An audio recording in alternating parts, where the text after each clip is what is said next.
hepimiz biliyoruz 2014'ten beri ekonomik sorunu başlandı.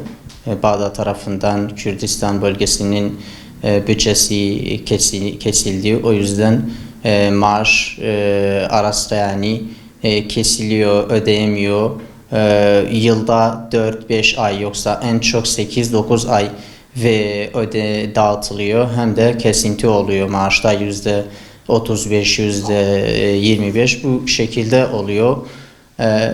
2014'ten beri DAEŞ, IŞİD tehlikesi olduğu için millet ayağa kalkmadı. Ama bu son dönemde özellikle 2019'dan sonra Bağdat gösterilerinden etkilenerek Süleymaniye'de, Erbil'de yavaş yavaş gösteriye çağrıda bulundu halk tarafından hem de sivil toplum örgütleri tarafından.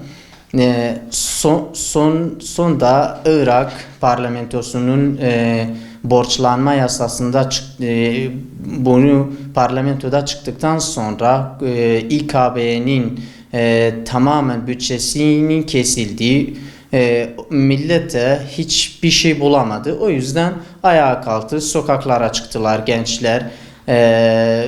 Ekonomik krizi en büyük sebeptir.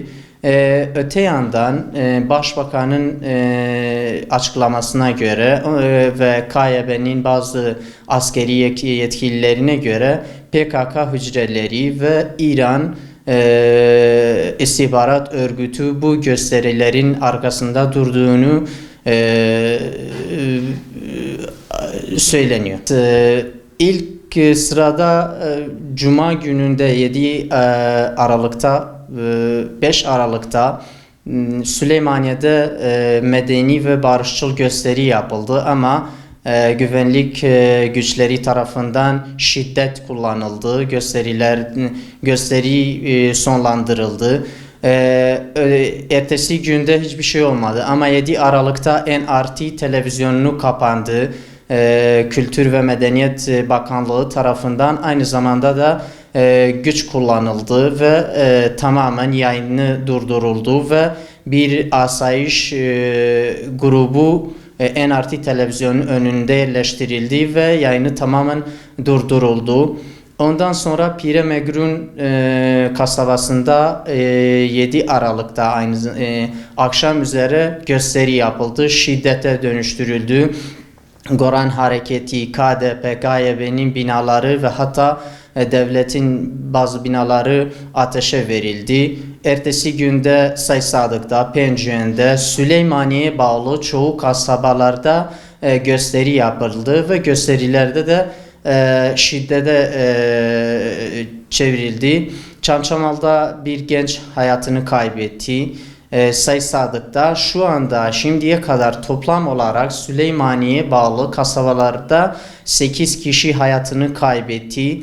100 kişiden fazla yararlandı ve 150 kişiden fazla yakalandı. Bazıları da serbest bırakıldı ama birkaç kişi hala zindanda. Erbil'e bağlı Kasrok ve Şilazze kasabalarında barışçıl gösteri yapıldı.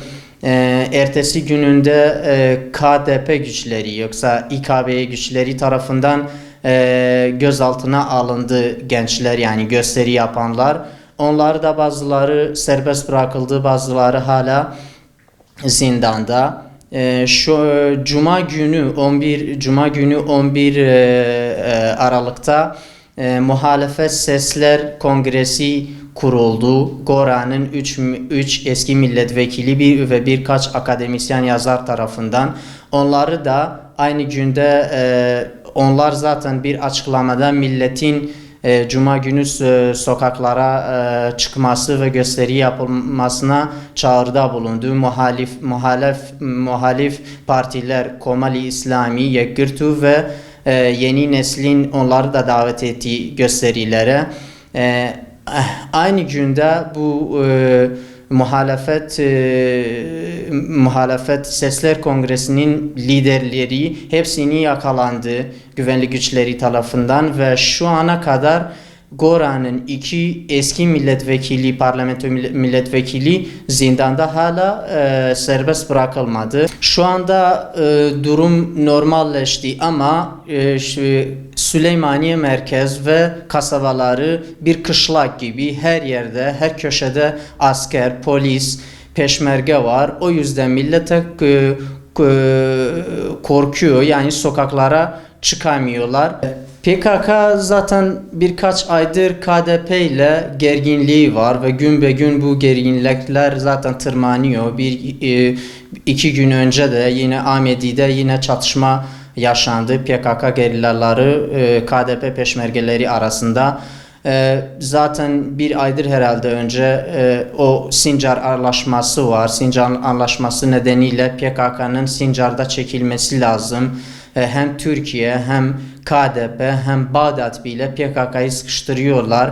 KYB bile Süleymaniye merkezinde PKK'ya yakın yandaş örgütleri, kültürel müzik örgütlerini, onları da yani yasaklandı. Çoğu PKK'nın gizli hücreleri de yakalandı KYB güvenlik güçleri tarafından.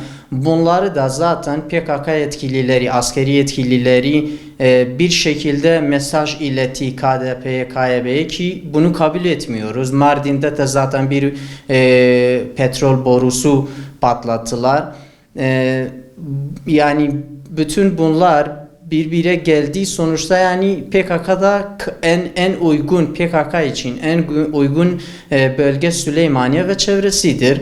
Bu nedenle PKK da yani bunu karıştırıyor, yani destek veriyor göstericilere.